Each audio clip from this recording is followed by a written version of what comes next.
안녕하세요. 닥터고의 쓰리고 TV 주치 고용곤입니다. 제가 요즘 외래를 보다 보면 부쩍 20, 30대 환자가 많이 들어와요. 제가 요즘 같은 코로나 이런 시국에도 제가 신환들을 그래도 한 20명 정도는 보는 것 같은데, 연골연화증을 많이들 물어보세요. 젊으신 분들이.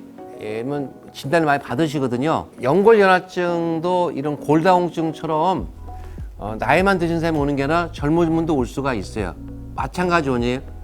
연골도 운동을 해야 강해지는 건데, 너무 운동을 하지 않는다든지, 마르면은 아무래도 근육이 없기 때문에 연골에 하중이 많이 있기 때문에 올 수가 있고, 그 다음에 또 하이힐을 신는다는 이런 경우, 또 너무 운동을 심하게 해도 연골에 하중이 많이 가고 충격이 많이 가고 연골연화증이 올 수가 있어요. 특히 더 치명적인 것은 운동만 해서 너무 많이 하고 또 다이어트해서 살도 없으시고 거기다 하이힐 신는 분들, 이런 분 많이 오겠죠. 이런 분들이 많이들 오시는데, 연골연화증을 너무 대수롭지 않게 생각했어요. 보통 연골연화증 하면 낫지 않는 병, 아무것도 아닌 병 과거에 봤는데, 요즘은 연구가 되다 보니까 연골연화증을 방치하면은 결국은 진행이 돼서 물렁물렁했던 연골연화증이 연골이 파이고 연골이 재생 안 되고 더 심해진다, 이렇게 나와 있다고 보시면 돼요. 그래서 연골연화증은 증상이 있고 진단이 되면 치료를 받으셔야 돼요. 근데 연골연화증은 치료 방법이 지금까지 없었던 거예요. 왜 그러냐면은 아프면은 이렇게 수술하든지 또는 약물 치료를 하는 건데, 연골이 약해져 물렁물렁하는 경우는 수술할 수도 없고, 약을 넣는다고 해서 강해질 것 같지 않고, 이렇게 고민들을 많이 했었거든요. 그래서 다 방치했어요. 근데 요즘은 발전하면서 연골을 좀 강화시키는 것들이 많이 나오고 있어요. 제가 말하는 PRP도 그 중에 하나고, 그래서 제 경우도 젊은 여성분들이나 남성분들 자기 몸에 있는 피를 농축해서 그 피에 있는 혈소판이 농축되면은 거기에 있는 성장인자들이 연골을 강화시키는 그런 역할들을 할 수 있고, 좀 더 나이가 많으신 분들은 줄기세포 자기 거든 뭐든 주사 치료 하는 경우가 있고, 다른 주사같이 좀 연골을 강화시키는 그런 주사들 같은 게 개발이 많이 되고 있다고 보시면 되고, 그리고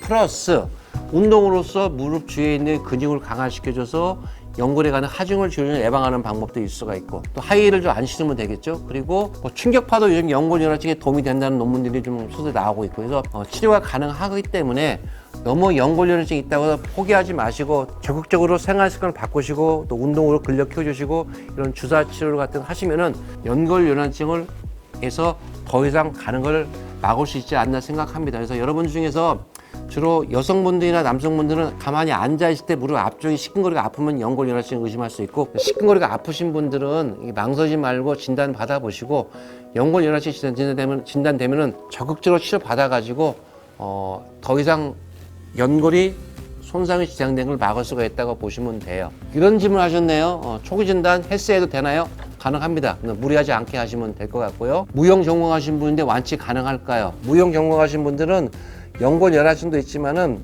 점프하잖아요. 점프하다 보니까 충격 가서 연골연화증 올 수도 있고, 또 이런 인대에도 염증이 왔는데, 좀 그러신 분들은 좀 적극적으로 치료할 필요가 있어요. 점프를 조금 어느 정도 중간 줄여주시고, 주사 치료 같은 거 받아주시고, 또는 충격파 같은 거 치료하시고 하면은 호전은 많이 될 수가 있다고 보시면 되고요. 주사 치료 3번, 일반 주사 안 돼요. PRP라든지 이런 주사 치료 같은 것들, 젊은 분들은 도움이 많이 되거든요. 이런 주사를 통해서 연골을 강화시키는 치료를 받으면 되지 않을까 하는 게 제 개인적인 생각이고 제 개인적인 경험이고, 하여튼 더위에 건강 조심하시고, 코로나19 매번 말씀드리지만 극복되지 않겠습니까? 힘내시고 또 다음 시간에 뵙겠습니다. 감사합니다.